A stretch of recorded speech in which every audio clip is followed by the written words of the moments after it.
I am CA Satish Jalan, and this is your podcast for CA Final SCMP subject. When I teach, I believe that students should not just learn or focus on the concepts. They must be able to relate the concepts with the surroundings that they are living in. My objective of teaching is not just to bring good marks in the exams of students, but also to add some real life values in the life of the students so that they are able to live a happy life post their qualification of CA as well. This is what I am revered for by most of my students. In this podcast, we are going to talk about the concepts that you need to know and remember continuously before going to your main exam. Okay, let's start with new chapter, traditional versus strategic cost management. So this is your first chapter of ICAI material, which is also called as Introduction to Strategic Cost Management. इस chapter में सबसे पहले आपको जानना चाहिए traditional versus strategic cost management में difference क्या होता है. सबसे पहला डिफरेंस है कि ट्रेडिशनल कॉस्ट मैनेजमेंट हमारा शॉर्ट टर्म कॉन्सेप्ट है, but strategic cost management long term concept है. ट्रेडिशनल कॉन्सेप्ट का फोकस इंटरनल है ज़्यादा, SCM का focus both internal and external है. फिर ट्रेडिशनल का कॉस्ट ड्राइवर कॉन्सेप्ट में वॉल्यूम को बेस बना के कॉस्ट चार्ज किया जाता है, बट स्ट्रेटेजिक में वैल्यू एक्टिविटी के हिसाब से असाइन किया जाता है, इसलिए हर एक्टिविटी का अपना ही एक कॉस्ट ड्राइवर होता है. ट्रेडिशनल में ऑब्जेक्टिव होती है allocation of cost, cost control and cost reduction as well as variance reporting, but strategic में ऑब्जेक्टिव है sustainable competitive advantage through cost leadership and product differentiation. Traditional cost concept में primary objective है cost reduction, but strategic cost management में primary objective है value improvement, मतलब किस तरह से वैल्यू को इम्प्रूव किया जाए, सिर्फ कॉस्ट को कंट्रोल या रिड्यूस ना किया जाए. ऑल्दो हम लोगों का ऑब्जेक्टिव कॉस्ट रिडक्शन भी यहाँ पर है, बट मेन ऑब्जेक्टिव है वैल्यू इम्प्रूवमेंट. ट्रेडिशनली हम लोग रिस्क एवर्स चलते हैं, स्ट्रेटजिक कॉस्ट मैनेजमेंट में हम लोग रिस्क लेते हैं और अपने आप को डायनामिकली अडेप्ट करते हुए चलते हैं. इस तरह से आपका traditional versus strategic cost management का डिफरेंस कवर होता है. ये डिफरेंस से एसएस डायरेक्ट कोई क्वेश्चन नहीं है, बट एनालिसिस करने में बहुत बार काम आ सकता है. नेक्स्ट टॉपिक आता है main objective of strategic cost management क्या है. उसमें हम लोग बोलते हैं दो मेन ऑब्जेक्टिव है, एक है सस्टेनेबिलिटी और दूसरा होता है कॉम्पिटिटिव एडवांटेज. सस्टेनेबिलिटी और कॉम्पिटिटिव एडवांटेज, कैसे हम लोग अपने बिजनेस को हमेशा ज़िंदा रखें, और दूसरा होता है कॉम्पिटिटिव एडवांटेज. कॉम्पिटिटिव एडवांटेज मतलब कैसे हम अपने कॉम्पिटिटर से बेटर कर पाएँ. Next necessity of strategic cost management है थर्ड टॉपिक इसका, जो हमें बता रहा है कि क्यों स्ट्रेटजिक कॉस्ट मैनेजमेंट किसी ऑर्गेनाइजेशन को चाहिए. इसमें पहला पॉइंट आता है formal strengthening the strategic positioning of the company. Second point है इसमें understanding of companies cost structure. Third point है managerial use of cost information. Fourth point है overall recognition of cost relationship among the activities. ये 4 point का मतलब क्या हुआ कि पहला आपको ध्यान रखना है कि हमारा कंपनी का मार्केट में पोजीशन कहाँ पर है, हम बाकी कॉम्पिटिटर के सामने कैसे स्टैंड करते हैं, हमें क्या क्या चीज़ बाहर से अफेक्ट कर रहा है, इंडस्ट्री के कितने फोर्सेस हमें अफेक्ट कर रहे हैं, कॉम्पिटिटर्स का क्या पॉलिसी हमें अफेक्ट कर रहा है, हमारे बायर्स कैसे हैं, हमारे सप्लायर्स कैसे हैं. वो हो गया पोजीशनिंग ऑफ द कंपनी. उस पोजीशनिंग को आपको स्ट्रेंथन करना है. सेकेंड है आपको अपना कंपनी का कॉस्ट स्ट्रक्चर को समझना है. थर्ड है आपका जो कॉस्ट इन्फॉर्मेशन है, उस कॉस्ट इन्फॉर्मेशन में मैनेजरियल यूज़ आपको कैसे डिराइव करना है, वो सोचना है कि ऐसा इन्फॉर्मेशन बने जो मैनेजर्स के काम आए. और चौथा, हर एक एक्टिविटी का एक दूसरे से क्या कॉस्ट रिलेशनशिप है उसको जानने में हेल्प करना. नॉर्मली हम लोग बोलते हैं स्ट्रेटजिक कॉस्ट मैनेजमेंट आपका जो इंटर लेवल का स्ट्रेटजिक मैनेजमेंट है और कॉस्ट अकाउंटिंग सब्जेक्ट है, दोनों को पंच करके स्ट्रेटजिक कॉस्ट मैनेजमेंट बनता है, जिसमें सिर्फ कॉस्टिंग ही नहीं हो रही है, जिसमें कॉस्टिंग के हेल्प से आप अपना लॉन्ग टर्म पिक्चर को सेट कर रहे हो.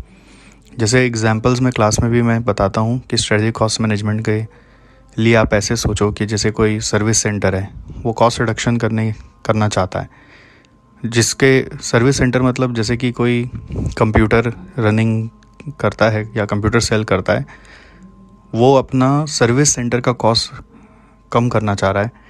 तो नॉर्मली ट्रेडिशनल कॉन्सेप्ट में कोई क्या सोचेगा, जहाँ जहाँ फुटफॉल कम आ रहा है वो वाला कॉस्ट सेंटर्स यानी सर्विस सेंटर को बंद कर दो, तो इससे कॉस्ट सेविंग हो जाएगा। But at the same time अगर ये सोचा जाए कि अगर हम ऐसा करते हैं तो कुछ कस्टमर्स जो हमारे उस सेंटर में आते थे उनको बहुत दूर जाना पड़ेगा, तो वो डिससेटिस्फाई हो जाएंगे। प्लस जहाँ वो जाएंगे वहाँ पे हमारा फुटफॉल बढ़ने के कारण वहाँ के एम्प्लॉय के ऊपर प्रेशर आ जाएगा, तो एम्प्लॉय छोड़ के चले जाएंगे, तो एक तरह से दूसरे तरह से वो इम्पैक्ट कर जाएगा। तो इस चीज़ को ध्यान में आपको रखते हुए अपना कॉस्ट रिडक्शन का डिसीजन लेना है। ये है आपका long term perspective based thinking in your cost reduction technique. इसी को हम लोग बोलते हैं स्ट्रैटेजिक कॉस्ट मैनेजमेंट। अगर हम बस ट्रेडिशनल चल रहे होते तो हम अपने कॉस्ट सेंटर को बंद कर देते। सो स्ट्रैटेजिक कॉस्ट मैनेजमेंट का कुछ ऐसा और भी इंटरेस्टिंग एग्जांपल्स हम लोग क्लास में करते रहते हैं, बट फिलहाल आप ये वाला एग्जांपल को याद रख सकते हैं कि ट्रेडिशनल और स्ट्रैटेजिक डिफरेंट कैसे है। नेक्स्ट टॉपिक आता है इसमें कि किस तरह से हम लोग सस्टेनेबल कॉम्पिटिटिव एडवांटेज को अचीव करेंगे, कि ऐसा कॉम्पिटिटिव एडवांटेज जो हम सस्टेन कर पाए उसको हम किस तरह से अचीव करेंगे। उसको अचीव करने का 2 तरीका होता है। पहला तरीका होता है प्रोडक्ट डिफरेंशिएशन, दूसरा तरीका होता है कॉस्ट लीडरशिप। कॉस्ट लीडरशिप मतलब कॉस्ट को कम रखो, प्रोडक्ट डिफरेंशिएशन मतलब प्रोडक्ट में कुछ नया लाओ जो कॉम्पिटिटर्स के यहाँ पे नहीं होता है। ये दोनों पॉइंट एग्ज़ाम के लिए बहुत ज़्यादा इंपॉर्टेंट होते हैं और एग्ज़ाम में बहुत ज़्यादा क्वेश्चंस अगर बनते हैं इस चैप्टर से तो इस 2 पॉइंट को लेके ही बनते हैं, तो इसको अच्छे से सुनिएगा। सबसे पहला आता है प्रोडक्ट डिफरेंशिएशन। प्रोडक्ट डिफरेंशिएशन कैसे अचीव किया जाता है, उसको अचीव करने का 3 की अल्फ़ाबेट्स है, उसको आपको याद रखना है। QIS quality, innovation and service. Service means आप अपने कस्टमर को कितना फास्ट सर्विस दे पाते हो, कितने अच्छे से सर्विस दे पाते हो। सो 3 चीज़ें क्या क्या, क्वालिटी, इनोवेशन एंड सर्विस। ये 3 से आप अपना प्रोडक्ट को डिफरेंशिएट करते हो, और ये डिफरेंशिएशन यदि आप अचीव कर लेते हो तो आप स्ट्रैटेजिक एक्शंस क्या ले सकते हो। आप अपनी प्राइस को बढ़ा सकते हो, increase price until it just offsets the cost of creating such differentiation। मतलब आपने जो डिफरेंशिएशन किया उसका कुछ कॉस्ट लगा होगा, तो उसको कॉम्पेंसेट करने के लिए आप प्राइस को इंक्रीज़ कर लीजिए। और सेकेंडली आप ऐसा भी कर सकते हैं कि आप सेम प्राइस ही रखिए, प्राइस को बढ़ाइए मत, और ज़्यादा से ज़्यादा मार्केट शेयर कैप्चर करने का कोशिश करिए। या फिर आप कभी कभी प्राइस को घटा भी सकते हैं सो दैट कॉम्पिटिटर्स को डर लगे आपकी स्ट्रेटजी से और आप उनका भी मार्केट को कैप्चर कर पाएँ, उनके शेयर को कैप्चर कर पाएँ। सेकंड आता है कॉस्ट लीडरशिप। कॉस्ट लीडरशिप पाने के कितने तरीके हैं। पहला तरीका है access to low cost raw material, दूसरा तरीका है इनोवेटिव प्रोसेस टेक्नोलॉजी, तीसरा तरीका है low cost access to distribution channels और कस्टमर्स, चौथा तरीका है सुपीरियर ऑपरेटिंग मैनेजमेंट, पांचवा तरीका है exploiting economies of scale in some markets.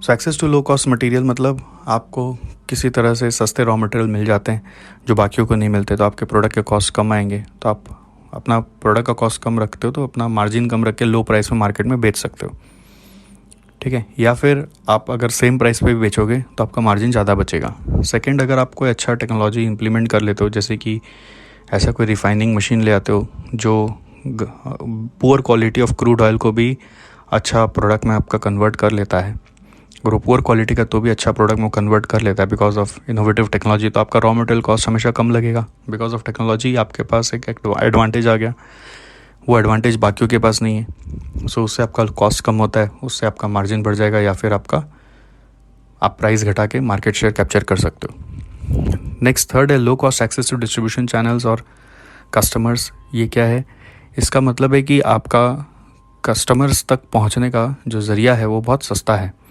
आपके कुछ ऐसे पार्टनर्स बने हुए, नेटवर्क बने हुए हैं जिससे आप इजीली अपने कस्टमर्स तक दूर दूर तक पहुंच सकते हैं। तो कोई ऐसे वेंडर्स हैं आपके जो आपको हर कस्टमर तक पहुंचा सकते हैं दूर दूर तक, या फिर ऐसा आपका खुद का कोई प्रीवियस प्रोडक्ट को लॉन्च करने के लिए आपने बना रखा है, ठीक है। जैसे कि अगर एप्पल ने अपना आईफोन को बेचने के लिए इतना बड़ा नेटवर्क बना लिया ऑलरेडी वर्ल्ड वाइड, तो अब एप्पल अगर आई वॉच लेके आता है तो उसको बेचने के लिए उसको वापस से उतना बड़ा नेटवर्क तो नहीं बनाना पड़ेगा ना, तो उसके लिए वो आई वॉच का जो डिस्ट्रीब्यूशन कॉस्ट है वो बहुत कम हो जाता है। सुपीरियर ऑपरेटिंग मैनेजमेंट, अगर आपका जो बिज़नेस में ऑपरेशंस चला रहा है मैनेजर लोग, वो लोग सुपीरियर परफॉर्मेंस कर रहे हैं या सुपीरियर वे में मैनेज कर रहे हैं, तो आपका वेस्टेजेस वगैरह कम होता है, उससे आपका कॉस्ट बचता है।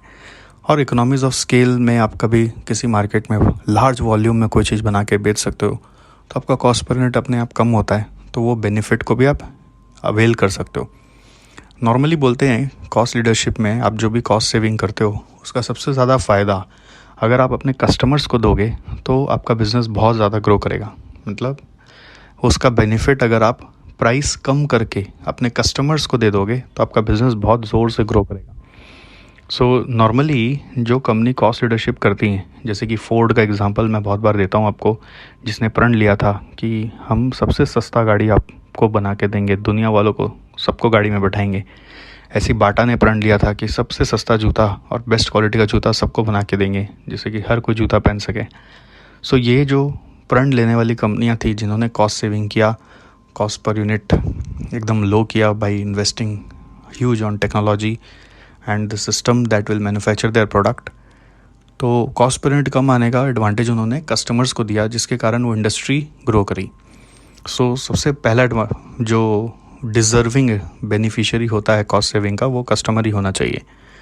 Anyways, strategic actions that you can take from cost leadership is charge a lower price than your competitor so that you are able to gain more market share, or maybe that because of some reasons you are not able to charge a lower price or you don't want to charge a lower price, you can match the price of competitors and increase your profitability। जितना बिक रहा है फिर उतना बेचो और profitability बढ़ाओ। ठीक है, सो इस पर्टिकुलर सेशन में इतना ही है। एक बार आप फिर से सुनिए और ध्यान से लगाइए, क्योंकि ये लास्ट वाला पॉइंट बहुत ज़्यादा इंपॉर्टेंट था। नेक्स्ट टॉपिक है हमारा components of strategy cost management. इसमें हम लोग 3 चीज़ पढ़ते हैं। पहला है स्ट्रेटजिक पोजीशनिंग एनालिसिस, सेकंड है कॉस्ट ड्राइवर एनालिसिस, थर्ड है value chain analysis. So first है स्ट्रेटजिक पोजीशनिंग एनालिसिस, जिसमें हमें जानना है कि हमारा बिजनेस का एक्सटर्नल इन्वायरमेंट कैसा है, यानी कि इंडस्ट्री इन्वायरमेंट। दूसरा इंटरनल इन्वायरमेंट कैसा है, यानी कि हमारी रिसोर्सेज एंड कॉम्पिटेंसीज क्या है। और तीसरा हमारा ऑर्गेनाइजेशन का वैल्यू, कल्चर एंड सिस्टम कैसा है। So strategic positioning analysis covers 3 things: industry environment, resources and competencies, मतलब हम कैसे अपने रिसोर्सेज को अरेंज करते हैं और हमारे क्या क्या रिसोर्सेज है। कॉम्पिटेंसीज मतलब हमारी यूनिकनेस क्या क्या है। और ऑर्गेनाइजेशन का पूरा वैल्यू, कल्चर और सिस्टम कैसा है, यानी कि लोग यहाँ पे लगातार ट्रेन किए जाते हैं कि नहीं, फिर एम्पावर्ड है कि नहीं, अपना डिसीजन मेकिंग खुद करते हैं, सेंट्रलाइज्ड है कि डिसेंट्रलाइज्ड है, ये सब। सेकंड आता है cost driver analysis. Cost driver analysis में हम सीखते हैं कि हमारे यहाँ पे किस तरह का कॉस्ट ड्राइवर का सिस्टम सेट हुआ हुआ है। जैसे कि ट्रेडिशनल में सब कुछ वॉल्यूम बेस्ड ही होता था, बट स्ट्रेटजिक कॉस्ट मैनेजमेंट में एक्टिविटी बेस्ड ज़्यादा प्रेफर्ड होता है। तो एक्टिविटी बेस्ड मतलब हर एक्टिविटी का अपना अपना कॉस्ट ड्राइवर होगा। But anyway, on the basis of apportionment of cost हम लोग कॉस्ट ड्राइवर को 2 पार्ट में क्लासीफाई करते हैं, एक है रिसोर्स कॉस्ट ड्राइवर, दूसरा एक्टिविटी कॉस्ट ड्राइवर।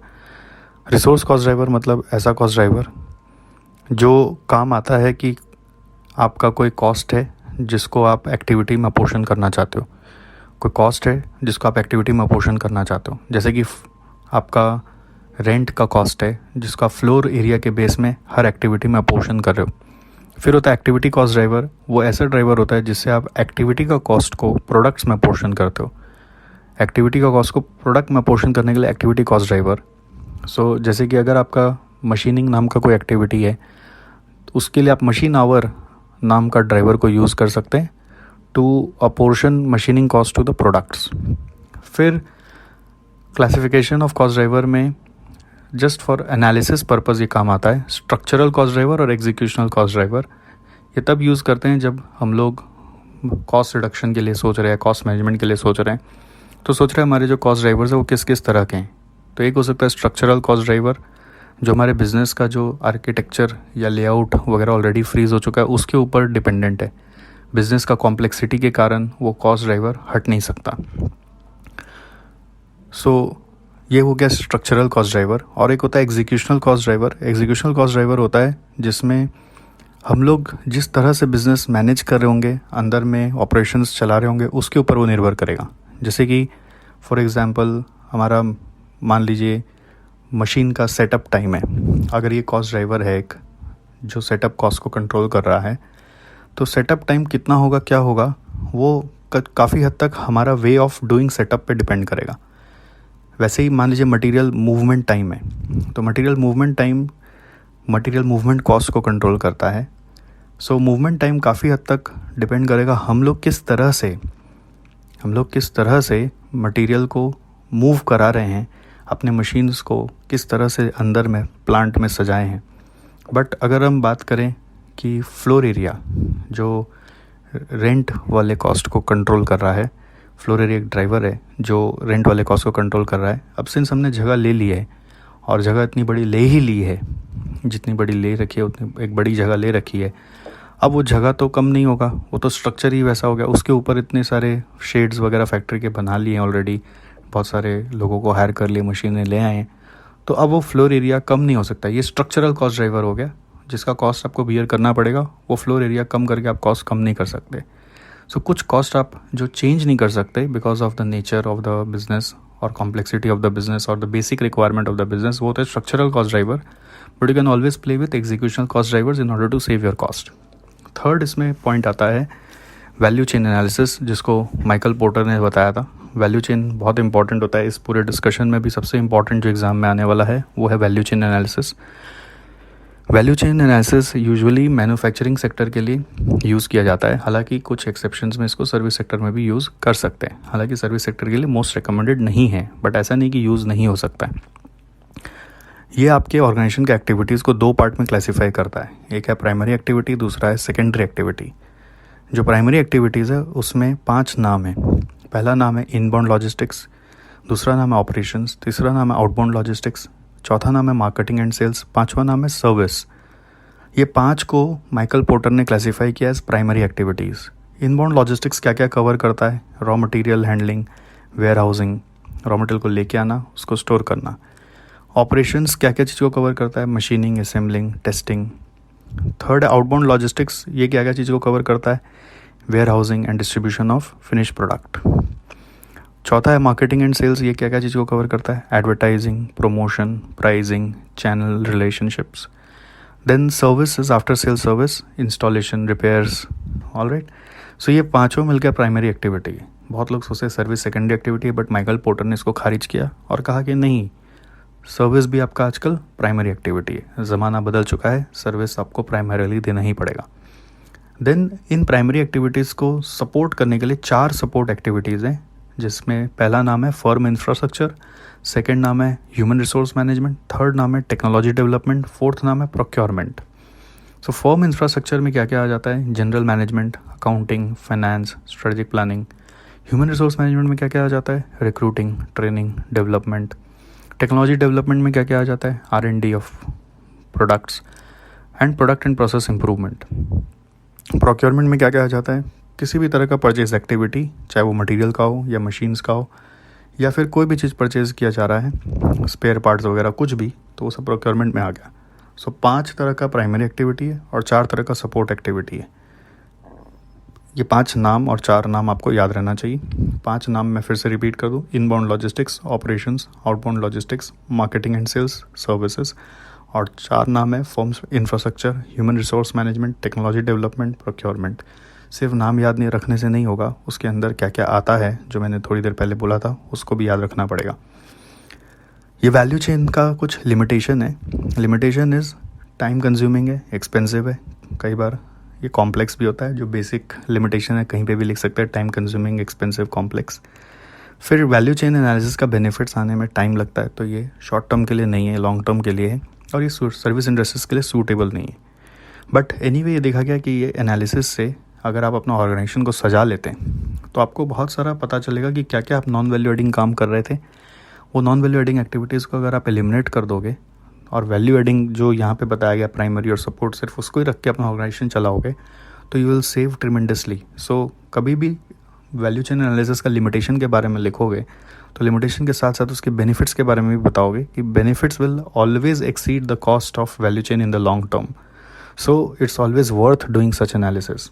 बेनिफिट्स क्या है वैल्यू चेन एनालिसिस का? कि आपके यहाँ पे जितने नॉन वैल्यू एडिंग एक्टिविटी आप उसको आइडेंटिफाई कर पाओगे और उसको एलिमिनेट कर देने से, सिर्फ यहाँ पे जो प्राइमरी सपोर्ट बताया हुआ उसी को रखने से आपका ऑर्गेनाइजेशन का ग्रोथ जल्दी आता है। सर्विस इंडस्ट्रीज के लिए अगर कभी पूछा जाए तो उसके लिए एक नया तरह का वैल्यू चेन एनालिसिस बना हुआ है जिसका नाम है वैल्यू शॉप मॉडल, जो हम लोग बाद में कवर अप करते हैं। ठीक है, तो ये पूरे डिस्कशन में हमने 3 बातें की। एक स्ट्रेटजिक पोजिशनिंग एनालिसिस जिस पे मैंने कुछ भी डेप्थ नहीं डाला, बस यही बोला कि एक्सटर्नल इन्वायरमेंट का एनालिसिस करना है जिसमें इंडस्ट्री का क्या माहौल है वो चेक करते हैं। नॉर्मली एक्सटर्नल इन्वायरमेंट एनालिसिस करने के लिए हम लोग 2 चीज़ का इस्तेमाल करते हैं। एक है पेस्टल फ्रेमवर्क जो आप इंटर में SM में पढ़ें, पेस्टल, और दूसरा है पोर्टर्स 5 फोर्सेस। तो सिंस मैं इस दोनों को वापस डिस्कस करने वाला हूँ थोड़ी देर बाद, इसलिए मैंने भी कुछ भी एलैबोरेट नहीं किया। बट क्या क्या करते हैं external environment analysis, internal environment में अपना रिसोर्सेज और कॉम्पिटेंसीज को चेक करते हैं और ऑर्गेनाइजेशन का वैल्यू कल्चर एंड सिस्टम को चेक करते हैं। कॉस्ट ड्राइवर एनालिसिस सेकेंड है इसमें, जिसमें 4 नाम आपको याद रखना है। रिसोर्स कॉस्ट ड्राइवर, जिससे कि आप अपना कॉस्ट को एक्टिविटी में डाल पाओ। फिर एक्टिविटी कॉस्ट ड्राइवर, जिससे एक्टिविटी कॉस्ट को प्रोडक्ट में डाल पाओ। फिर स्ट्रक्चरल और एग्जीक्यूशनल कॉस्ट ड्राइवर, जो आपको एनालिसिस करने में हेल्प करता है कि कॉस्ट ड्राइवर किस तरह से जनरेट हुआ आपके यहाँ पर। स्ट्रक्चरल को आप बदल नहीं सकते, एग्जीक्यूशनल को आप अपने तरीक़ा से बदल सकते हैं। फिर वैल्यू चेन एनालिसिस आपका आता है लास्टली, जो सबसे इंपॉर्टेंट है, जिसमें 2 तरह की एक्टिविटीज़ है, सपोर्ट एक्टिविटी और प्राइमरी एक्टिविटीज़। प्राइमरी एक्टिविटीज़ में 5 नाम है, inbound logistics, operations, outbound logistics, marketing and sales and service. और सपोर्ट एक्टिविटी में 4 नाम है, firm, infrastructure, human resource management, technology development, procurement. ठीक है, तो ये नाम याद रखना है, फिर लिमिटेशन भी याद रखना है और बेनिफिट्स भी बताना है। सर्विस के लिए लागू नहीं है, सर्विस के लिए नया मॉडल है जिसका नाम है value shop model. Okay, so next topic is strategic framework for value chain analysis. ये सब आप नाम पे ज़्यादा मत जाइएगा क्योंकि इससे डायरेक्ट क्वेश्चन कुछ नहीं है। इसके अंदर के कंपोनेंट्स पे आपको जाना है। इसके अंदर आपको 3 चीज़ पढ़ाया जा रहा है। पहला है इंडस्ट्री स्ट्रक्चर एनालिसिस, दूसरा है कोर कॉम्पिटेंस एनालिसिस, तीसरा है सेगमेंटेशन एनालिसिस। सो पहले इंडस्ट्री स्ट्रक्चर एनालिसिस पे बात करते हैं। इंडस्ट्री स्ट्रक्चर एनालिसिस मतलब जैसे कि मैंने पहले आपको बोला था कि इसमें 2 चीज़ पढ़ना है, एक पेस्टल फ्रेमवर्क और एक पोर्टर्स 5 फोर्सेस मॉडल। पेस्टल आप लोग इंटर में भी स्ट्रेटजिक मैनेजमेंट में पढ़े हुए होते हैं। P for political, E for economical, S for social, T for technological, E for environmental and L for legal. So इसमें हमें ये सोचना होता है कि किस तरह से ये सारा फैक्टर्स आपके बिज़नेस को अफेक्ट कर रहा है। आपका बिज़नेस इन सब से अफेक्ट होता है कि नहीं होता है, ये आपको सोचना होता है। नेक्स्ट इसमें सबसे ज़्यादा इंपॉर्टेंट है पोर्टर्स 5 फोर्सेस मॉडल, जिस पे आप एग्ज़ाम पे क्वेश्चन एक्सपेक्ट भी कर सकते हैं। पोर्टर्स 5 फोर्सेस मॉडल में 5 फोर्स की बात की गई है, जैसे कि पहला बार्गेनिंग पावर ऑफ बायर्स यानी कि कस्टमर्स, सेकंड है bargaining power of suppliers, third है थ्रेट ऑफ सब्स्टिट्यूट्स, फोर्थ है threat of new entrants and fifth है threat of intensity of competition और कॉम्पिटिटिव राइवलरी। सो पोर्टर कहते हैं कि आप ये 5 फोर्सेस का इम्पैक्ट अपने बिजनेस पे असेस करो कि इसका इम्पैक्ट हाई है कि लो है, यानी कि bargaining power of buyers high है कि लो है, सप्लायर का पावर हाई है कि लो है, थ्रेट ऑफ सब्स्टिट्यूट हाई है कि लो है, threat of new entrants high है कि लो है, threat of competitive rivalry high है कि लो है, वो आप असेस करो। और ये एक डायनामिक प्रोसेस है। आज जो सोचा वो हमेशा फिक्स हो जाएगा ऐसा नहीं है। इसको पीरियोडिकली इवैल्यूएट करते रहना पड़ता है और देखना पड़ता है कि किस तरह से ये आपके कंपनीज गोल को अफेक्ट कर रहा है। सो पहला आता है बार्गेनिंग पावर ऑफ बायर्स। इसका डिटर्मिनेंट्स क्या क्या है कि अगर बायर कॉन्सेंट्रेटेड है, एक ही जगह है, तो आपका बायर का बार्गेनिंग पावर हाई होता है। अगर बायर हाई वॉल्यूम परचेज कर रहा है तो उसका बार्गेनिंग पावर हाई होता है। अगर बायर का कॉस्ट ऑफ स्विचिंग मतलब अगर वो आपसे नहीं बाय करके किसी और के पास तुरंत चला जाएगा, उसको कोई फ़र्क नहीं पड़ता क्योंकि ऐसा कुछ आप स्पेशलाइज्ड चीज़ उसको नहीं देते हो, वो किसी और से भी लेगा तो उसको सेम चीज़ मिल जाएगा, तो फिर बायर का बार्गेनिंग पावर हाई है।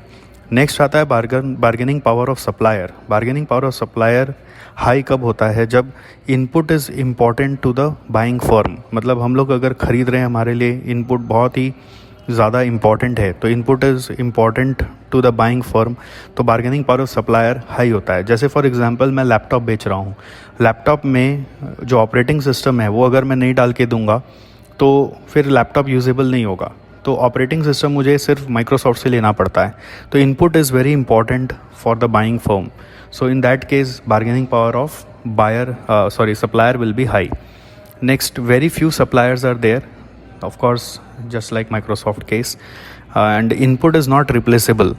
इनपुट इज़ नॉट रिप्लेसेबल, ऐसा कोई सिनेरियो हो तो बार्गेनिंग पावर ऑफ सप्लायर बहुत हाई होता है, क्योंकि आपको इनपुट के लिए उनके पास ही जाना पड़ेगा। Then a threat of substitutes का थ्रेट क्या है कि अगर मल्टीपल सब्सटीट्यूट अवेलेबल नहीं है तो आपको कोई थ्रेट नहीं है, बट अगर मल्टीपल सब्सटीट्यूट आपके प्रोडक्ट्स के अवेलेबल हो रहे हैं तो आपको थ्रेट है। Can be from within और outside the industry, sometimes substitute comes from outside the industry also. For example, camera वाली इंडस्ट्री को सबसे ज़्यादा थ्रेट आता है मोबाइल फ़ोन वाली कंपनी से। स्मार्टफोन में इतना अच्छा कैमरा आने लग गया है कि कैमरा लोग अब खरीदना कम कर दिए। So substitute there is coming from outside the industry. Next है थ्रेट ऑफ न्यू एंट्रेंट्स मतलब कि आपकी इंडस्ट्री में क्या नए नए प्लेयर जल्दी जल्दी घुस जाते हैं, यानी कि आपका इंडस्ट्री का स्ट्रक्चर कैसा है कि कोई भी न्यू एंट्रेंट कभी भी आ सकता है क्या। अगर आपकी इंडस्ट्री में ह्यूज कैपिटल इन्वेस्टमेंट लगता है, आपकी इंडस्ट्री में हाई लेवल ऑफ स्किल्स लगता है, आपकी इंडस्ट्री में रेगुलेशंस है, आपकी इंडस्ट्री में आने के लिए सोफिस्टिकेटेड टेक्नोलॉजी का इस्तेमाल करना पड़ेगा, अगर ऐसा कुछ पॉइंट्स है तो थ्रेट ऑफ न्यू एंट्रेंट्स लो रहेगा, नहीं तो threat of new entrants high रहेगा। थ्रेट ऑफ कॉम्पिटिटिव राइवलरी, अगर सारे फर्म इक्वल साइज़ के हैं तो सब बहुत ज़्यादा फाइट करेंगे कस्टमर्स को विन करने के लिए।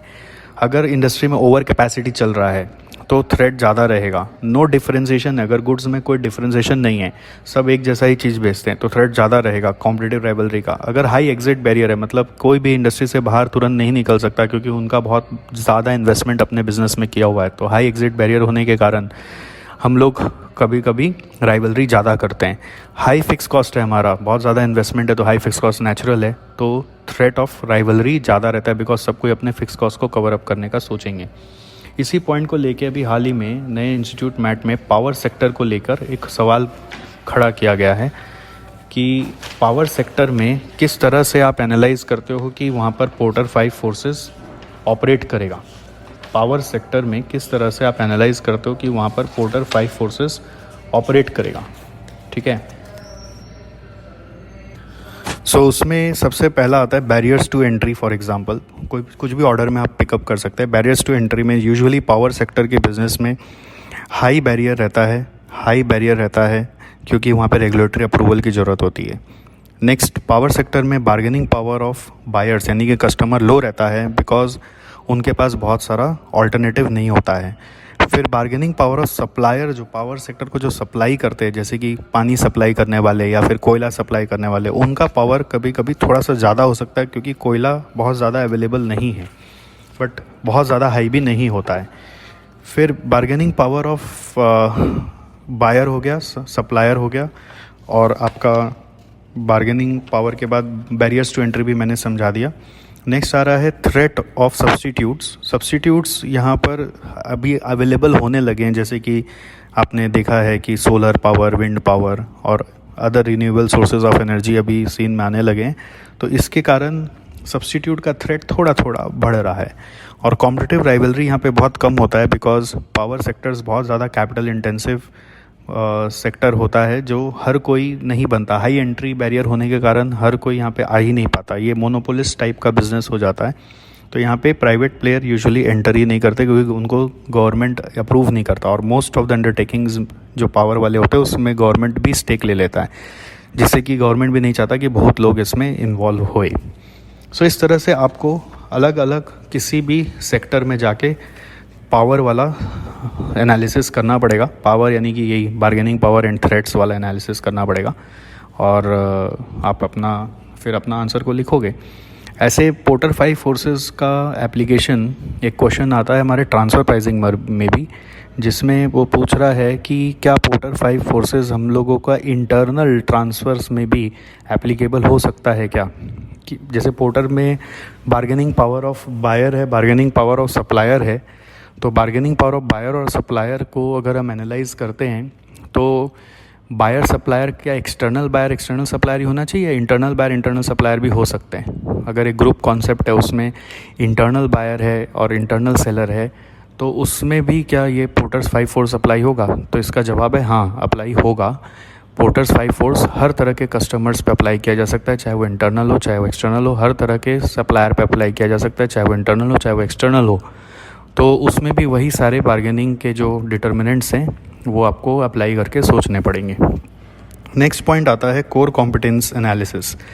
कोर कॉम्पिटेंस एनालिसिस आपका बोलता है कि ऐसा कुछ आपके ऑर्गेनाइजेशन में कैपेबिलिटी होना चाहिए जो आपको आपके कॉम्पिटिटर से अलग करता है. So distinct capability of an organization as against its competitors that gives you a competitive advantage. इसको पाने का दो तरीका है. दो तरीका में पहला तरीका है डिस्टिंक्टिव और यूनिक स्किल और रिसोर्स. मतलब आपके पास कुछ ऐसा स्किल है या ऐसा कोई रिसोर्स है जो किसी और के पास नहीं है. दूसरा तरीका है कि आपके पास कोई टेक्निकल नो हाउ है जो आपने अपने पर पेटेंट करा रखा है. जैसे कि जिलेट ने रेज़र और रेज़र ब्लेड बनाने का तरीका को पूरी तरीके से पेटेंट करा दिया है और वो पेटेंट अब कोई और चोरी नहीं कर सकता. उसको इतना अच्छे से प्रोटेक्ट कर दिया है उस प्रोसेस को कि उस प्रोसेस को ही कोई अपने तरीके से अगर बनाने का कोशिश किया तो उसको जिलेट को बहुत बड़ा पेनल्टी देना पड़ेगा. सो वो प्रोटेक्शन करने से कोर कॉम्पिटेंसी आ जाती है. तभी जिलेट अपना रेज़र सालों से वर्ल्ड में बेइंतहा बेच पा रहा है. कोई भी कंपनी उसको कंपटीशन नहीं दे पा रही है. Next 3 test to identify it. मतलब 3 तरीका है जिससे आप पता लगाओ कि आपके पास कोर कॉम्पिटेंसी है कि नहीं. पहला, उससे एंड प्रोडक्ट का बेनिफिट्स आना चाहिए. दूसरा, उससे आपको वाइड वैरायटी ऑफ मार्केट में एक्सेस मिलना चाहिए. तीसरा, ये कॉम्पिटिटर्स के लिए बहुत डिफ़िकल्ट होना चाहिए इमिटेट करने के लिए. ठीक है. तो कोर कॉम्पिटेंसी में 2 तरीका अचीव करने का, 3 तरीका टेस्ट करने का. अचीव करने का 2 तरीका है कि स्किल और रिसोर्स एकदम यूनिक है और टेक्निकल नो हाउ है. और 3 टेस्ट है अगर आपको आइडेंटिफाई करना है. तो पहला है एंड प्रोडक्ट में उसमें फ़ायदा आना चाहिए. वाइड वैरायटी ऑफ मार्केट में वो आपका एक्सेसिबल होना चाहिए, सबके काम का होना चाहिए. और तीसरा है कॉम्पिटिटर्स के लिए डिफ़िकल्ट होना चाहिए इमिटेट करने के लिए. फिर 2 sources to achieve it. 2 sources of achieve it मतलब कैसे इसको अचीव किया जाएगा. एक होता है आपका रिसोर्स मैनेजमेंट, दूसरा होता है कैपेबिलिटीज़. रिसोर्स मैनेजमेंट का मतलब हो गया कि आपके पास कोई टेंजिबल रिसोर्स है, land, building, inventory, machinery, money, या कोई इनटेंजिबल रिसोर्स है जैसे कि employ, skill, brand, patent, technology, जो किसी और के लिए मुमकिन नहीं है इमिटेट करना और वो आपका मोस्ट वैल्यूएबल रिसोर्स है. तो उससे आपका कोर कॉम्पिटेंसी डेवलप होता है. दूसरा capabilities refer to company's ability to coordinate the resource and put them to productive use. जैसे रिसोर्स बहुतों के पास होते हैं बट सबके पास उसके यूज़ करके उसके बेस्ट बेनिफिट निकालने की कैपेबिलिटी नहीं होती. तो कैपेबिलिटी के लिए आपको अपना स्किल मैनेजमेंट और एम्प्लॉय को लगातार एनहांस करना पड़ता है. ऑपरेशन मैनेजमेंट के लिए जो लोग आपने तैनात किए हुए वो बहुत अगर कैपेबल लोग होते हैं तो आपके रिसोर्सेज का बेस्ट यूज़ निकाल पाते हैं. तो availability of resources by themselves does not guarantee core competency in success. Capabilities आता कहाँ से? ऑर्गेनाइजेशन का कल्चर से, वैल्यू सिस्टम से, पॉलिसी से, प्रोसेसेस से, कंट्रोल सिस्टम से. ऐसा कुछ सिस्टम बना रखना पड़ता है जिससे कि रिसोर्सेज का बेस्ट यूज़ होता रहे. नेक्स्ट 4th पॉइंट आता है कि applying value chain approach to core competencies to achieve competitive advantage. ये जो पॉइंट्स आपको बता रहा हूँ ये बच्चों को बहुत याद रहता है. मैं जो भी स्टूडेंट्स पास आउट हो जाते हैं उनसे जब भी मिलता हूँ उनको ये 4 वाला पॉइंट हमेशा याद रहता है. इसके एग्जांपल्स भी उनको बहुत याद रहते हैं. जैसे पहला पॉइंट है वैलिडेट कोर कॉम्पिटेंसीज इन करंट बिजनेस. पहले आप ये चेक करिए कि आपके करंट बिजनेस में क्या क्या खास चीज़ है, क्या क्या खास आपके पास आया. सेकंड, लिवरेज करो उस कॉम्पिटेंसी को टू अदर एग्जिस्टिंग बिजनेस. आपका कोई वो कॉम्पिटेंसी क्या अदर एग्जिस्टिंग बिजनेस को हेल्प कर सकता है. जैसे फॉर एग्जांपल अगर मेरे पास मान लीजिए ऊबर मैं चला रहा हूँ और मेरे पास बहुत बड़ा एक नेटवर्क है कस्टमर का, सबका डेटाबेस मेरे पास है. तो मैं ये सोच रहा हूँ क्या ऊबर से जो मेरे को स्ट्रेंथ मिला कि इतना बड़ा कस्टमर बेस मेरे पास है, ये मेरा एक इंटेंजिबल रिसोर्स है. तो उस इंटेंजिबल रिसोर्स को मैं यूज़ करके क्या अपना अदर एग्जिस्टिंग बिजनेस में फ़ायदा ला सकता हूँ. जैसे ऊबर का अदर एग्जिस्टिंग बिजनेस है, मान लीजिए कि वो पार्सल सर्विस भी कर रहा है, फॉर एग्ज़ाम्पल पार्सल सर्विस. या फिर मान लीजिए अदर एग्जिस्टिंग बिजनेस है कि वो आउट स्टेशन का भी सर्विस दे रहा है. तो क्या वो करेंट डेटाबेस को यूज़ करके अपना कोई अदर एग्जिस्टिंग बिजनेस को लिवरेज कर पा रहा है, कुछ फ़ायदा उसमें ला पा रहा है. तो ये आपका हो गया applying this core competency to enhance your other existing business. Similarly हम लोग बोलते हैं कि आप ऐसे भी सोचो कि अगर आपका जो कोर कॉम्पिटेंसी है उसको यूज़ करके क्या आप अपना करंट बिज़नेस को रिकॉन्फ़िगर भी कर सकते हो. क्या ऐसा कुछ हो सकता है क्या? आप अपने बिज़नेस को कुछ तरीक़ा से बदल दो.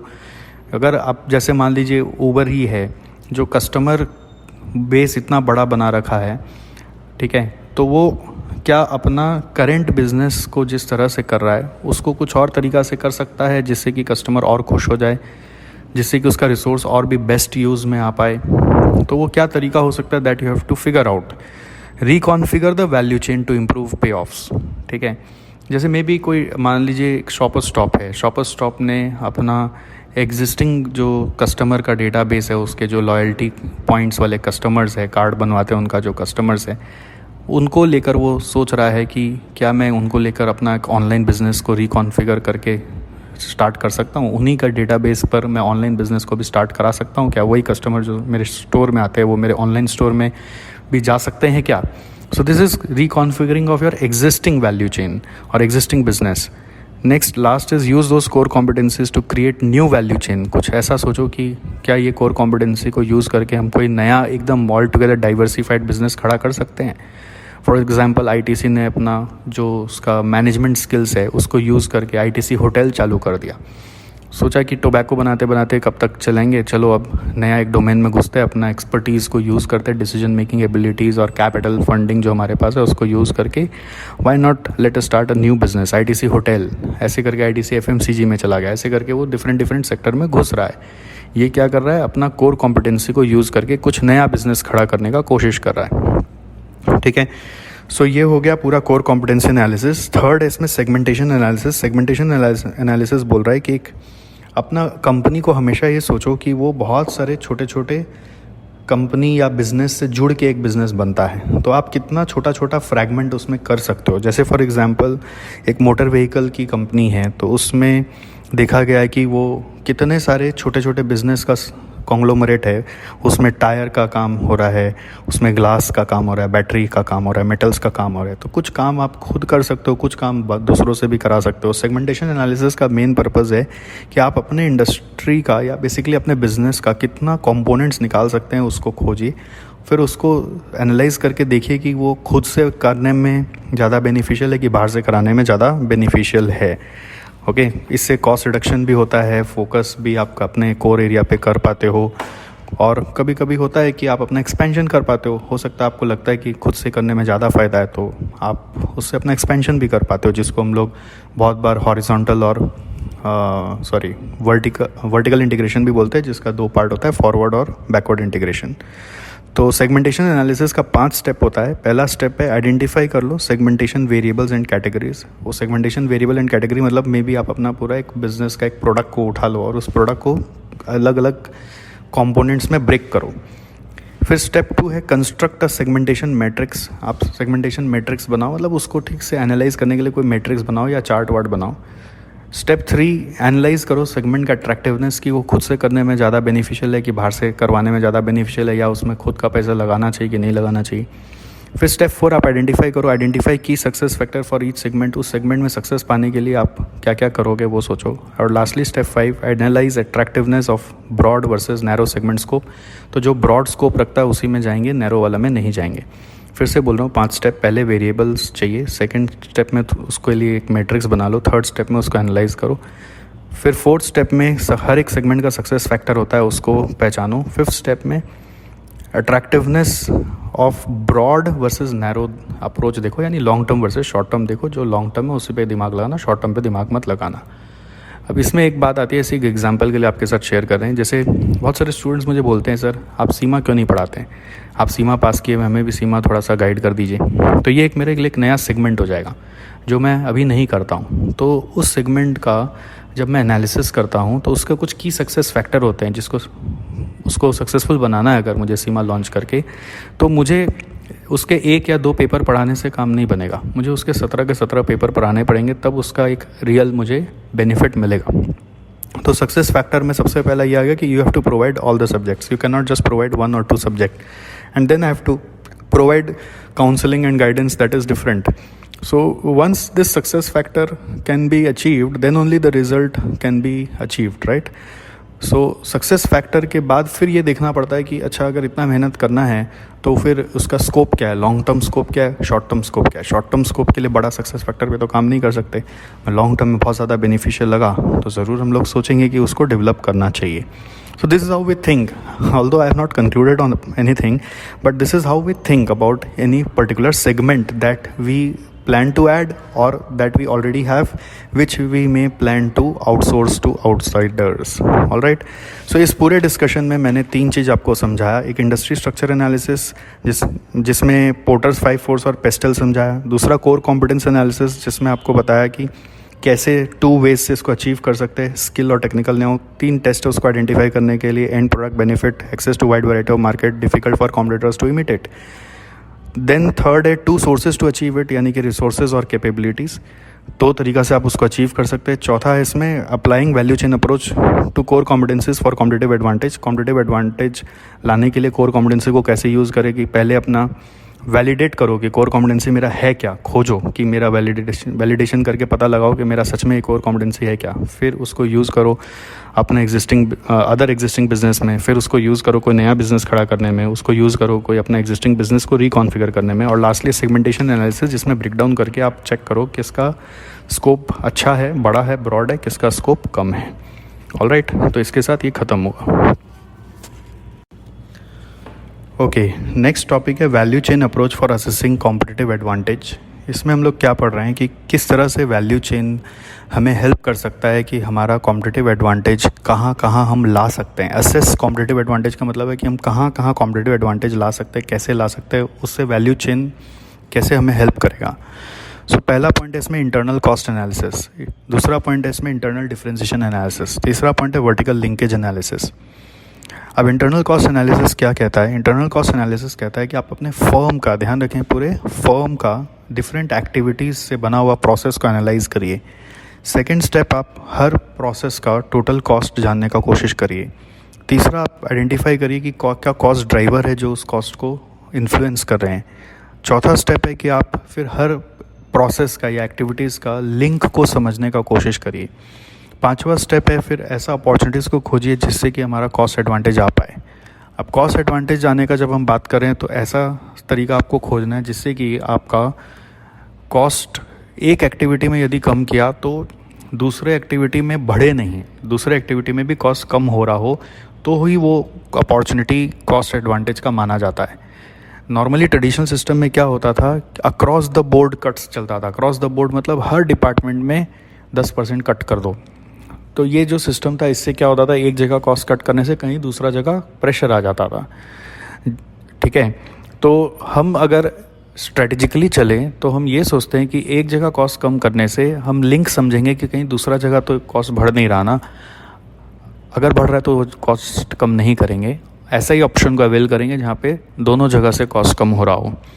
So using the value chain approach, a company goes beyond simple across the board cuts and attempts to lower cost and improve efficiency within each value creating processes.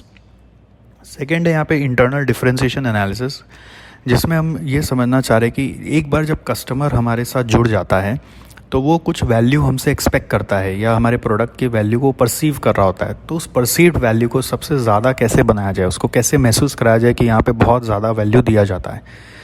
तो इसमें सबसे पहले हम लोग बोलते हैं स्टेप नंबर 1, आइडेंटिफाई करो customers value creating processes. मतलब कस्टमर एक बार आपके यहाँ पे आ जाने के बाद आप कैसे उसको वैल्यू प्रोवाइड करते हो, मतलब उसके बाद आप उसको कैसे कनेक्ट करते हो, कैसे उसको स्टेप बाय स्टेप गाइड करते हो, कैसे उसका क्वेरी को हैंडल करते हो. सेकेंड नंबर, इवेलुएट करो differentiation strategies for enhancing customer value. मतलब क्या और करें जिससे कि कस्टमर को और ज़्यादा वैल्यूएबल हमारा सर्विस लग रहा हो या हमारा प्रोडक्ट वैल्यूएबल लग रहा हो. थर्ड, आप सोचो determine the best sustainable differentiation strategy. फिर ऐसे ही स्ट्रेटजी को यूज़ करना, इम्प्लीमेंट करना जो आप सस्टेन कर सको. फॉर एग्जांपल, जैसे फर्स्ट स्टेप जब अपने पढ़ रहे थे इंटरनल कॉस्ट एनालिसिस, उसमें सोच रहे थे कि पूरे फॉर्म का प्रोसेसेस क्या क्या है और उसमें एक्टिविटीज़ क्या क्या इन्वॉल्व है. बट अब सेकंड इंटरनल डिफरेंशिएशन जब पढ़ रहे हैं तो इसमें पढ़ रहे हैं कि कस्टमर को क्या क्या चीज़ देना चाहिए, हमारे कस्टमर को क्या क्या चीज़ हमें देना चाहिए, हमारे कस्टमर को हमें क्या क्या चीज़ देना चाहिए जिससे कि वो हमारे यहाँ से जो वैल्यू ले रहा है वो और ज़्यादा उसको लगे. ध्यान रखना, इसमें हम लोग कस्टमर का बात करें, ऊपर वाले स्टेप में हम लोग फर्म का बात कर रहे थे. ऑलराइट, सो इसमें एक एग्जांपल ये भी आता है, जैसे आप हमारे स्टूडेंट बन गए. अब स्टूडेंट बनने के बाद आपको हमारे यहाँ से कितने सारे एक्सपेक्टेशन होता है हम उसे सोचें, that is internal differentiation analysis. और फिर उसमें एक एक प्रोसेस के बारे में सोचें कि आपका जो हमारे प्रति वैल्यू का परसेप्शन है वो कैसे और एनहांस हो जाए। जैसे कि आपको कैसे सीमलेसली अपने क्लास इंस्टॉल करने मिल जाए, डाउनलोड करने मिल जाए, अगर कोई प्रॉब्लम हो तो आप सॉल्व करा ले, क्वेरी कैसे सॉल्व करा ले आप सर से, कैसे आपका कोई भी और पढ़ाई रिलेटेड कोई क्वेरी आ रहा हो तो वो टाइम टू टाइम सॉल्व होता रहे। ये सब जो अपना एक बेसिक एक्सपेक्टेशन होता है एज अ स्टूडेंट अपने ऑर्गेनाइजेशन के साथ, या मतलब SGC इंस्टीट्यूट के साथ या किसी भी इंस्टीट्यूट के साथ, वो सब आपका फुलफ़िल हो रहा है कि नहीं, और उसमें जो आपको चाहिए उससे ज़्यादा मिल रहा है कि नहीं, उसके ऊपर जब हम काम करते हैं तो इंटरनल डिफरेंशिएशन एनालिसिस पे काम करते हैं। कहने का मतलब ये है कि कुछ भी करो, ऐसा करो जो आप सस्टेन कर सको। सो इसके 3 स्टेप में क्या है, पहले प्रोसेस आइडेंटिफाई करो, फिर क्या क्या स्ट्रेटजी से वैल्यू एनहांस होंगे वो सोचो, और तीसरा आप ये सोचो कि कैसे वो स्ट्रेटजी को हम लोग सस्टेन कर सकेंगे। थर्ड है vertical linkage analysis. Vertical linkage analysis में हम लोग अपने इंडस्ट्री का पूरा वैल्यू चेन को स्टडी करते हैं, जिसको हम लोग इन शॉर्ट सप्लाई चेन भी बोलते हैं। यानी हम लोग सप्लाई चेन को स्टडी करते हैं। Industry value chain is also called as supply chain. Supply chain एक अलग चैप्टर है, तो डेप्थ में वहाँ पे पढ़ेंगे वापस। यहाँ पर हम लोग अपने हमें जो सप्लायर सप्लाई करते हैं उनके बिज़नेस को हम स्टडी करते हैं, और फिर जो जिसे हम सेल करते हैं, जिन कस्टमर्स को हम सेल करते हैं, अगर वो एंड कस्टमर नहीं है, एंड कंज्यूमर नहीं है, तो हम उनके कस्टमर कौन है, उनका मेथड ऑफ डूइंग बिजनेस क्या है, उसको भी स्टडी करते हैं। बेसिकली हम अपस्ट्रीम और डाउनस्ट्रीम को स्टडी करते हैं। किसको स्टडी करते हैं? अपस्ट्रीम को और डाउनस्ट्रीम को स्टडी करते हैं। अपस्ट्रीम मतलब सप्लायर के बिजनेस मॉडल को, और डाउनस्ट्रीम मतलब हमारे कस्टमर्स के मॉडल को। और फिर देखते हैं कि वो किसको दे रहे हैं, सप्लायर से ये समझते हैं कि वो किससे ले रहे हैं। सो वो बिज़नेस को स्टडी करने का फ़ायदा क्या होता है कि हमें समझ में आता है कि क्या हम उनका कोई काम अपने यहाँ पे कर सकते हैं, या फिर उनको बेस्ट गाइड कर सकते हैं जिससे कि हमारा एक्सपेंशन हो या हमारा प्रॉफिट बढ़े, या फिर हम अपना कुछ काम उनके हवाले कर सकते हैं। इसको हम लोग कहते हैं वर्टिकल लिंकेज एनालिसिस। नॉर्मली इसमें 2 पार्ट आता है, एक बैकवर्ड इंटीग्रेशन, दूसरा आता है फॉरवर्ड इंटीग्रेशन। बैकवर्ड इंटीग्रेशन में हम लोग सप्लायर का काम अपने यहाँ करना चाहते हैं, और फॉरवर्ड इंटीग्रेशन में कस्टमर का काम हम अपने यहाँ करना चाहते हैं। सो ये हो गया value chain approach for assessing competitive advantage, जिसमें 3 बात आ गई, internal cost analysis, internal differentiation analysis और वर्टिकल लिंकेज एनालिसिस। अभी तक इससे रिलेटेड कोई क्वेश्चन एग्जिस्ट नहीं करता है, तो इसका मतलब ये नहीं कि इसको अनइम्पॉर्टेंट मार्क करके चलें। कुछ भी दिया हुआ है इंस्टीट्यूट मटेरियल में तो वो पूरा पढ़ना ज़रूरी है। नेक्स्ट आता है vision, mission and objectives of SCM।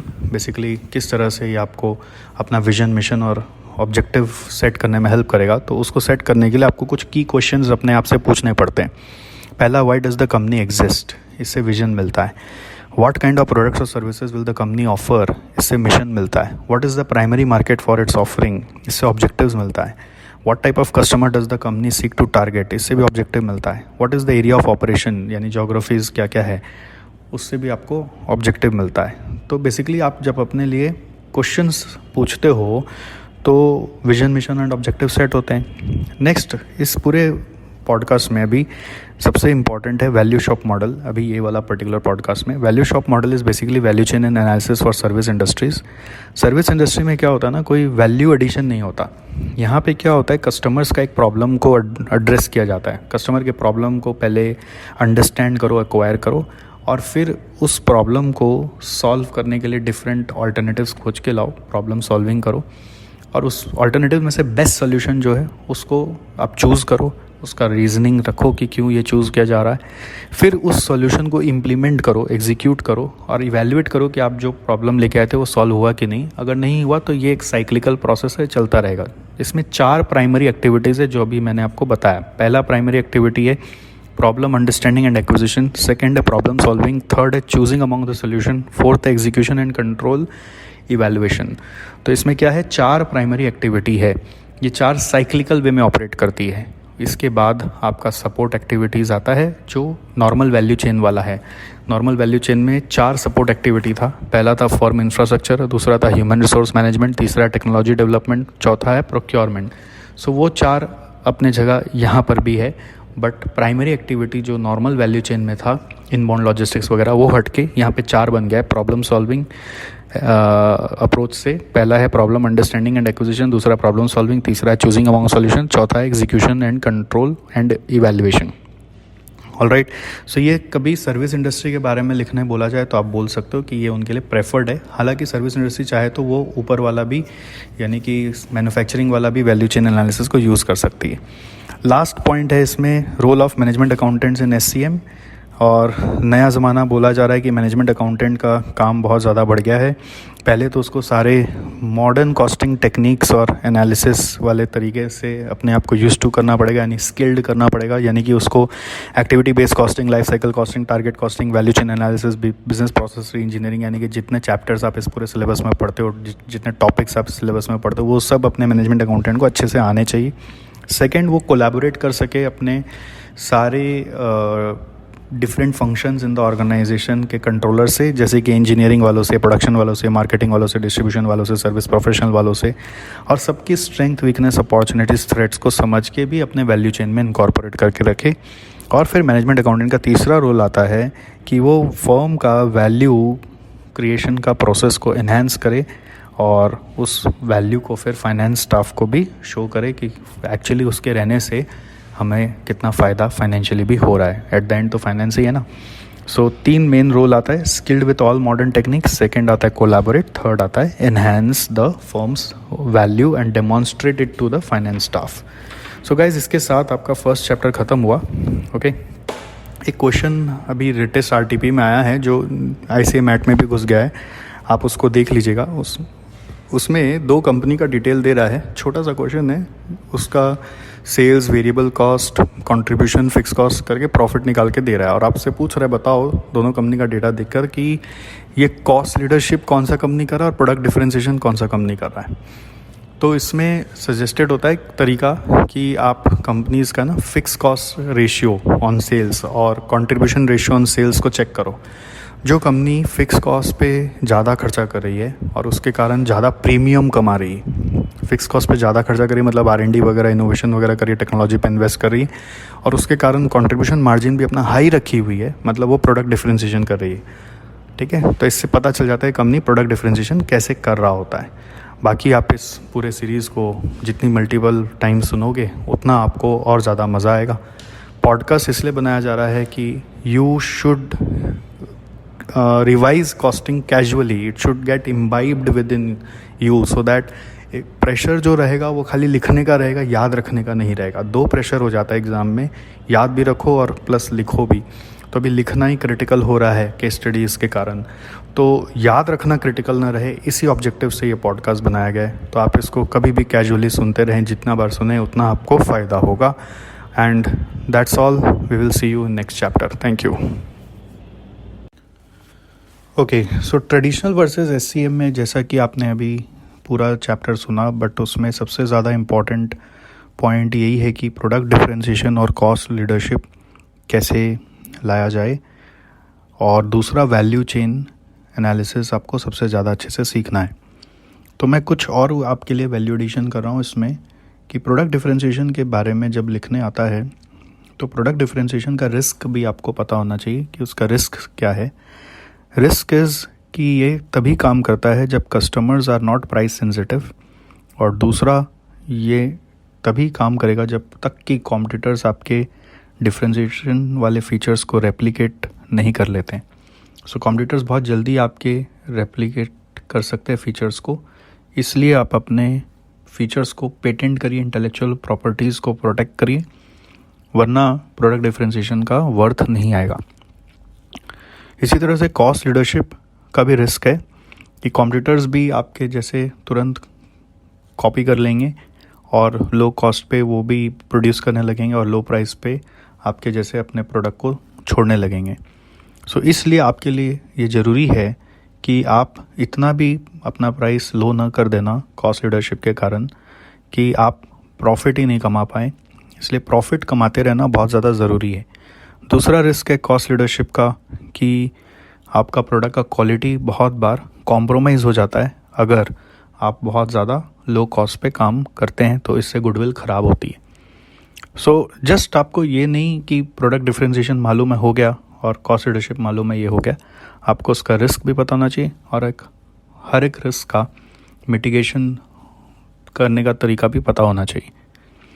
Next, value chain analysis के बारे में जब आप लिखोगे तो जैसा कि आपने वैल्यू चेन एनालिसिस का यूज़ आपने देखा बहुत सारा, मैंने आपको बताया कि वो आपको हेल्प करता है कि आपका कोर कॉम्पिटेंसी को एनालाइज करके देगा और अप्लाई करके एडवांटेज ला के देगा, और वो आपका कॉम्पिटिटिव एडवांटेज बनाता किस तरह से है उसके बारे में मैंने आपको बताया। बट फिर भी उसको समराइज़ करके आपको कुछ बेनिफिट्स बता रहा हूँ जो आप एग्ज़ाम में लिख सकते हो अगर वैल्यू चेन एनालिसिस के बारे में लिखने आया तो बेनिफिट में नंबर 1 है कि आपको नॉन वैल्यू एडिंग एक्टिविटीज़ को आइडेंटिफाई करने में हेल्प करेगा।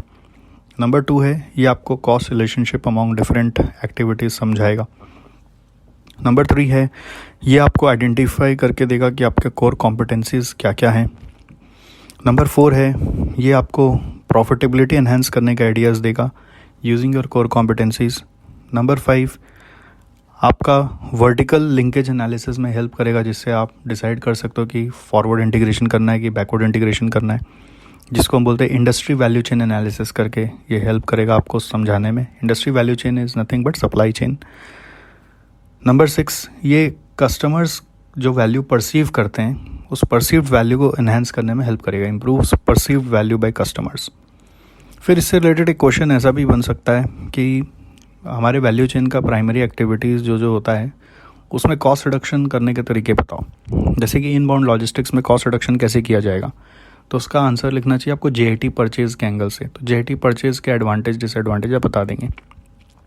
फिर दूसरा प्राइमरी एक्टिविटी ऑपरेशंस, उसमें कैसे कॉस्ट रिडक्शन किया जाए। तो ऑपरेशन में कॉस्ट रिडक्शन करने के तरीके हैं कि आप proper production scheduling and planning करें और एफिशिएंटली काम करें, वहाँ पे वेस्टेजेस ना होने दें। तीसरा आउटबाउंड लॉजिस्टिक्स है।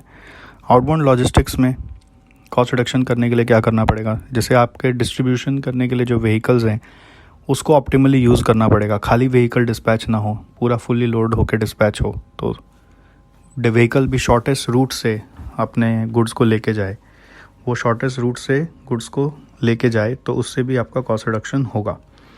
सो दैट वे आप आउटबाउंड लॉजिस्टिक्स का कॉस्ट को कम कर सकते हैं। नेक्स्ट मार्केटिंग एंड सेल्स अगर है तो मार्केटिंग एंड सेल्स में कॉस्ट रिडक्शन कैसे होगा। डिजिटल मार्केटिंग का सहारा ले सकते हो, उससे कॉस्ट रिडक्शन हो सकता है। नेक्स्ट सर्विस में कॉस्ट रिडक्शन कैसे होगा। सर्विस में आप कोई प्रोडक्ट का रीडिज़ाइनिंग कर सकते हो कि वो ease of use and maintenance हो, एंड ट्यूटोरियल्स बना सकते हो जिससे कि हमारे कस्टमर्स खुद से इंस्टॉल कर सके, खुद से माइनर रिपेयर्स कर सकें। Alright, so there are always ways of reducing cost. अब ये कौन सा वे एग्ज़ाम के आंसर में सूट करेगा ये तो केस स्टडी बताएगा, बट फिर भी मैंने सोचा कि आपको कुछ और आइडियाज़ दे दूं जिससे कि आपके कुछ केस स्टडीज़ इजीली सॉल्व हो जाएंगे। ये risks of product differentiation and risk of cost leadership, और दूसरा मैंने आपको बताया भी यहाँ पर वैल्यू चेन के बेनिफिट्स और वैल्यू चेन के डिफरेंट एक्टिविटीज़ में कॉस्ट रिडक्शन कैसे किया जा सकता है उसके बारे में कुछ ideas. Alright, okay. I am CA Satish Jalan and this is a podcast for CA Final SCMP. To score in SCMP, now you need to remember its theories more specifically than just understanding it in a general way. By listening to this podcast, you can revise the concepts on the go as many times as you can.